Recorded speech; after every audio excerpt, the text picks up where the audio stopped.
everyone, good afternoon. Your next section of Cooking with Nichole. Today we're gonna make cauliflower fried rice. I've got a lot of cauliflower on hand and I'm like, what can we do with the cauliflower before it goes rotten in the refrigerator and makes a hell of a smell that my husband also loves when that happens. And so we are going to make cauliflower fried rice, a really quick recipe. We're going to add some chicken to it to amp up that protein factor. So in my frying pan here, I've already turned on the stovetop and have 4 tablespoons of olive oil heating up, and you can see it's starting to peel away from the sides of the pan. So we're gonna now take our fresh cauliflower rice. You can find this in a lot of the grocery stores now. There for the longest time you had to kind of do it yourself in the food processor and it would get messy, but Cashwise, Hornbacher's, Walmart, Target all now have the fresh, already diced up cauliflower rice ready for you to go. So we're going to add that to our frying pan.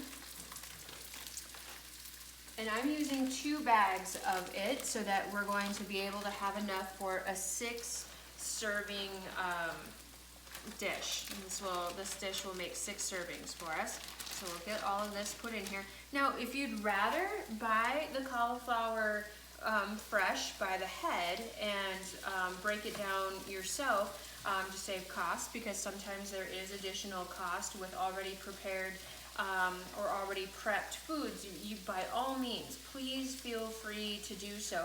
What would make that job easier then is to cut the cauliflower or the head of cauliflower up into florets and then put into a food processor, and you're going to just let the food processor go until you kind of get a fine crumble like this. So we're gonna season up our cauliflower. You want to make sure that you're using your largest frying pan, or if you have a wok available, because this is going to make quite a bit of food until the cauliflower starts to break down and become softer. So I'm going to season up our cauliflower with some ground black pepper and some chopped onion or dried chopped onion. You probably have noticed now that I don't use a lot of fresh onion. I hate fresh onion, personally. I hate that it makes me cry. I hate the smell of it. And I don't like the texture of real onion in food. But for whatever reason, dried onion I'm okay with. Because I do like the flavor that it adds to food. I just don't like the prep of it itself. I don't like to see the big chunks of it in my food. So we're going to let this kind of cook down. And while we're letting this cook down, we're going to also add, I have 9 ounces of already cubed cooked chicken breast. Now, if you have leftover rotisserie chicken, you can cube up some leftover rotisserie chicken and add it into here. If maybe you grilled some chicken breast on the grill the other day and you want to cube that up and add it into here, this is a good way to use some of those leftovers that you might have on hand. And so we had some leftover grilled chicken on hand. My sous chef / husband cut it all up for me before the video here. And so we're going to add this into our cauliflower rice as well. And we're just going to let this cook down until the rice becomes softer in texture. And then we'll come back and we'll add our egg and soy sauce and other vegetables. Okay, so we've had the cauliflower rice and the cubed chicken simmering on the stove here for about 5 minutes uncovered. I did not add any salt when I seasoned the cauliflower rice and chicken. I only added pepper and the onion flake. It's important that you don't salt your fresh veggies while on the stove, because salt, of course, dehydrates your vegetables, which then extracts the water out of it. And then you end up with a really runny, watery dish. So anytime you're cooking fresh vegetables or sauteing them with some olive oil, don't add salt until the very end to prevent your vegetables from becoming mushy. Another key thing too is, like I said, not cooking it with the lid on it, because what happens with the lid, it over steams the vegetable, and again, it gets overly soft and it gets mushy. So if you're wanting to keep it in its more al dente or to the teeth or to the tooth texture, meaning it's still a little crunchy but yet cooked, keep the lid off and no salt right away. So now we're gonna add the rest of our ingredients. I have a tablespoon of some minced garlic that we're gonna add in here. I have about 1 2/3 cup mushroom. I used shiitake mushrooms, and these are fresh mushrooms again, just because canned mushrooms are going to be watery. They have more of a rubbery texture. I don't really care for them. And actually, mushroom is an optional ingredient with your cauliflower fried rice. If you don't like mushroom, by no means, you have to add it. So we're going to add that into our bowl here. And we'll just stir this around. Mushroom breaks down really quick, and we did chop it up pretty fine, so this is gonna break down. And again, you can see why I'm saying using your largest frying pan or wok to make this happen, because this is creating quite the food mixture here. So stirring this around to incorporate it. And now we're gonna add in our egg. So I have already cracked 2 large fresh eggs, and we're gonna make ourselves a little donut, if you will, or make a middle there. And I've already cracked my 2 large fresh eggs and whipped them up so that they're all beaten. And you're going to pour it right down into the center of your vegetables there. And you're just gonna let this cook like if you were making scrambled egg. Let that cook down a little bit, and then we'll stir it all together and break it up, and that will create the egg component to your chicken fried rice. Once that's done, we'll add in our frozen vegetables. You can use any frozen vegetable that you would like. If you like to use broccoli, you can use broccoli. If you want to use a cauliflower blend or a California blend, you certainly could. The reason why I didn't choose that is because we're already cooking with cauliflower. So I'm going to go with the more traditional peas and carrots route.